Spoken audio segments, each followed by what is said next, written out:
front doors were torn from their hinges, said Ola. Очень сильно. It was very strong, extremely strong. There's nothing left. No windows, no doors, no balcony, nothing at all. Even the front door is gone. A school located just 200 meters from the blast site also sustained damage. Around 100 windows were shattered. Classes were in session at the time, but the children were in a shelter, so no one was injured, according to city officials. Everyone is safe and unharmed. Lessons were underway, and all the children were in the shelter, which is a relief. No one inside was hurt. In fact, the school nurse went out to assist people nearby who had been injured. Emergency rescue operations have concluded, but municipal services are still working to deal with the aftermath, clearing rubble and boarding up broken windows with wooden panels. Reported by Ola Pritikin, Boris Yakovenko from Zaporizhzhia Region, UATV News. Parliamentary elections will be held in Canada on April 28th. In case of victory, the ruling Liberal Party promises to continue aiding Kyiv and increase defense spending. The opposition Conservative Party has declared that it is ready to transfer frozen Russian assets to Kyiv too. Andriy Dmitrenko will tell you more details. Canada's opposition Conservative Party has pledged to transfer $16 billion worth of frozen Russian assets to Ukraine if it wins the upcoming elections. The party's leader emphasized that the Conservatives have supported Ukraine since the very beginning of Russia's full-scale invasion and intend to increase that support. As Prime Minister, Pierre Poilievre will send these frozen funds to the Ukrainians so they can continue to resist Putin's war machine, and so they have funds to rebuild their country and repair the damage Putin has done, from the statement on the Conservative Party of Canada's website. Parliamentary elections are scheduled in Canada for April 28. The main contenders, the Liberal and Conservative parties, have both declared their commitment to supporting Ukraine and maintaining pressure on Russia. During a recent debate, Conservative leader Pierre Poilievre stressed the need to completely cut off the Kremlin's revenues from energy exports to Europe. Right now, Vladimir Putin has a monopoly on the European energy market because, frankly, the Liberals blocked exports of Canadian natural gas off the Atlantic coast. They blocked multiple projects.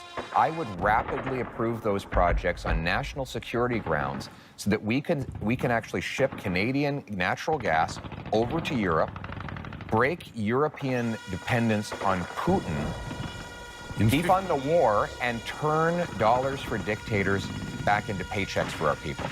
The Liberal Party responded by reminding voters that it was the Conservatives who undermined consensus on Ukraine in the past, voting against training Ukrainian troops in Canada and against a free trade deal with Kyiv. Since Russia's full-scale invasion, the Liberal government has provided Ukraine with over $13.5 billion in assistance and has joined several international initiatives to supply military aid. If re-elected, the Liberals say they will maintain that level of support. Prime Minister Mark Carney assured voters of the government's continued commitment.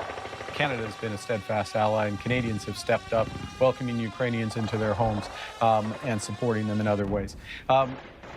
In my first month as Prime Minister, we joined the coalition of the willing to support Ukraine as the U.S. stepped back. So led by France, the United Kingdom, with Ukraine-numbered European nations, Australia, ourselves, New Zealand. That's an example of how the new world is going to be. Canada participating in these areas.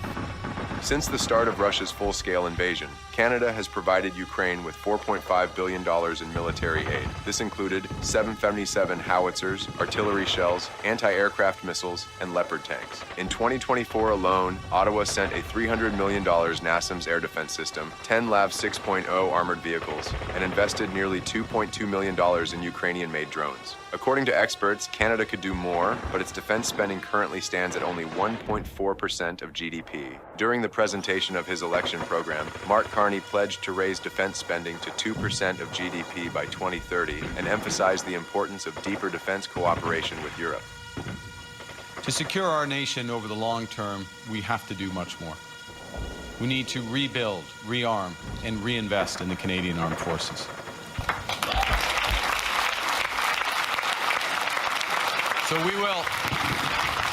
So we will boost our Made in Canada defense industry, including by joining Rearm Europe, to invest in transatlantic security with like-minded European partners. Canadian sovereignty has become a central theme in this election campaign. The concerns go beyond military threats from Russia and China. They also include a trade war